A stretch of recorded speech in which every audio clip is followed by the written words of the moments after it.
Hi friends, welcome to అక్షయ పాత్ర what not everything.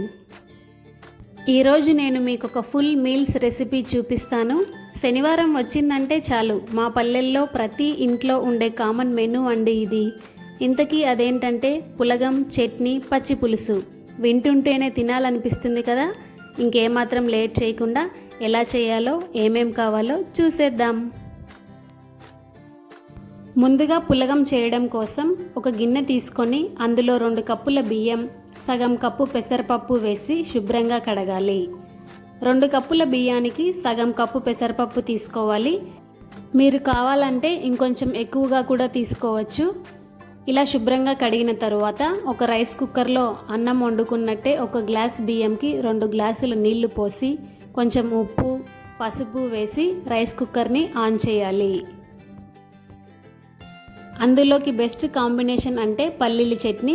ఇప్పుడు దానికోసం 1 కప్పు పల్లీలు, అదేనండి శనక్కాయ పప్పులు, కొంచెం ఉప్పు, కరివేపాకు, పసుపు చిటికెడు, జీలకర్ర, ఆయిల్, ఉల్లిపాయలు, పచ్చిమిర్చి, ఇంకా టమాటాలు. ముందుగా స్టవ్ ఆన్ చేసి ఒక పెనం పెట్టుకొని అందులో పల్లీలను వేయించుకోవాలి. పల్లీలను ఎప్పుడే కానీ హై ఫ్లేమ్లో వేయించుకోకూడదు. అలా వేయించుకుంటే పైన ఏమో కలర్ మారిపోతాయి, లోపలేమో అలానే పచ్చి పచ్చిగా ఉంటాయి. సో కాబట్టి సన్నటి మంటలో నిదానంగా వేయించుకోవాలి. చూసారు కదా, బాగా రంగు మారాయి. ఇప్పుడు అవి ఒక ప్లేట్లోకి తీసుకొని బాగా చల్లారనివ్వాలి.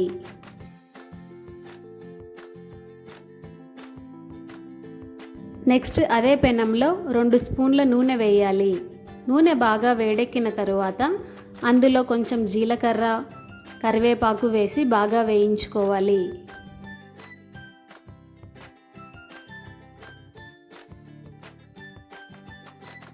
నెక్స్ట్ అందులో మనం ముందుగా కట్ చేసుకున్న పచ్చిమిర్చి ముక్కలను వేసి ఒకసారి బాగా కలుపుకొని మూత పెట్టి 10 నిమిషాల పాటు మగ్గనివ్వాలి.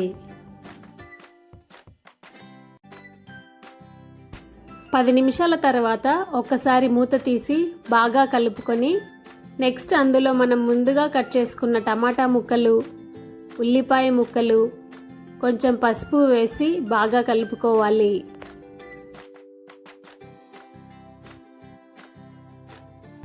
ఇలా అంతా ఒక్కసారి బాగా కలుపుకున్న తర్వాత ఇంకో 10 నిమిషాల పాటు మూత పెట్టి వీటిని బాగా మగ్గించుకోవాలి. మంటని లో ఫ్లేమ్లో ఉంచుకొని 10 నిమిషాల పాటు బాగా మగ్గిన తర్వాత ఇప్పుడు ఒకసారి మూత తీసి చూద్దాము. చూసారు కదా, పచ్చిమిర్చి, ఉల్లిపాయలు, టమాటాలు బాగా మగ్గిపోయినాయి. ఇప్పుడు స్టవ్ ఆఫ్ చేసి కాసేపు చల్లారనివ్వాలి.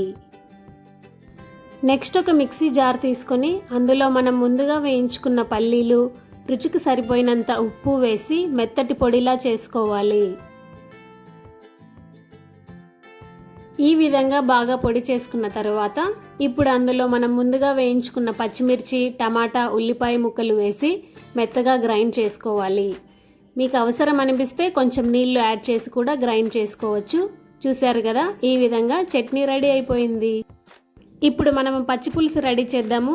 దానికి కావాల్సినవి నిమ్మకాయ సైజ్ అంత చింతపండు, కొంచెం నూనె, ఆవాలు, జీలకర్ర, సన్నగా కట్ చేసిన ఉల్లిపాయలు, కొంచెం కారం, పప్పులు, ఉప్పు, ఎండు కొబ్బరి, బెల్లం, కొంచెం కరివేపాకు, ఎండుమిర్చి. ఇప్పుడు ప్రాసెస్లోకి వెళ్ళిపోదాము. ముందుగా ఒక గిన్నె తీసుకొని అందులో కొంచెం చింతపండు, కొంచెం బెల్లం, కొన్ని నీళ్లు పోసి అరగంట పాటు బాగా నాననివ్వాలి. ఇప్పుడు ఒక మిక్సీ జార్ తీసుకొని అందులో కొంచెం ఎండు కొబ్బరి, పప్పులు వేసి మిక్సీకి పట్టుకోవాలి. పప్పులు అంటే అవే అండి, పుట్నాల పప్పు అంటారు కదా, అది. చూసారు కదా, ఈ విధంగా మిక్సీకి పట్టుకొని పక్కన పెట్టుకోవాలి. ఒక అరగంట తర్వాత నానబెట్టిన చింతపండుని బాగా పిసుక్కొని కొన్ని నీళ్లు పోసి వడగట్టుకోవాలి. అలా వడగట్టుకున్న తర్వాత ఇప్పుడు అందులో రుచికి సరిపడా ఉప్పు, కొంచెం కారం, ముందుగా మిక్సీకి పట్టిన ఎండు కొబ్బరి, పప్పుల పొడి, సన్నగా తరుక్కున్న ఉల్లిపాయలు వేసి బాగా కలుపుకోవాలి. ఇప్పుడు ఒకసారి టేస్ట్ చేసి కొంచెం పులుపుగా అనిపిస్తే ఇంకొంచెం వాటర్ యాడ్ చేసి అలాగే ఉప్పు, కారం అడ్జస్ట్ చేసుకోండి. ఇప్పుడు పచ్చి పులుసు తర్వాత వేయడం కోసం ఒక చిన్న గిన్నె పెట్టుకొని నూనె వేయాలి. నూనె వేడెక్కిన తర్వాత ఆవాలు, జీలకర్ర, కొంచెం కరివేపాకు, ఎండుమిర్చి వేసి బాగా వేయించుకోవాలి. ఇది బాగా వేగిన తర్వాత ఇప్పుడు స్టవ్ ఆఫ్ చేసి మనం ముందుగా కలుపుకున్న పచ్చి పులుసులో ఇది వేసి కలపాలి. అంతే, ఎంతో సింపుల్గా పచ్చి పులుసు రెడీ. చూసారు కదండి ఎంత సింపుల్గా ఉందో. ఇది తింటుంటే పుల్ల పుల్లగా, తీయగా, కారం కారంగా చాలా బాగుంటుంది. ఇది తినడం వల్ల డైజెషన్ కూడా బాగుంటుంది. చూస్తున్నారు కదా, పులగం కూడా బాగా ఉడికిపోయింది. చూసారు కదండి, ఇదేనండి ప్రతి శనివారం మా పల్లెల్లో ఉండే స్పెషల్ మెను. ఇంకా నెయ్యి వేసుకొని తింటే దీని టేస్ట్ చెప్పనవసరం లేదు. మీకు కూడా రోజువారీ పప్పు, సాంబార్ తిని బోర్ కొట్టేసి ఉంటుంది. ఖచ్చితంగా ఈ డిఫరెంట్ మెనూని ట్రై చేయండి, టేస్ట్ని ఎంజాయ్ చేయండి. అలాగే నా ఛానల్ని లైక్ చేయండి, కమెంట్ చేయండి, షేర్ చేయండి, సబ్స్క్రైబ్ చేసి పక్కనే ఉన్న గంట కొట్టండి. Thanks for watching. బాయ్.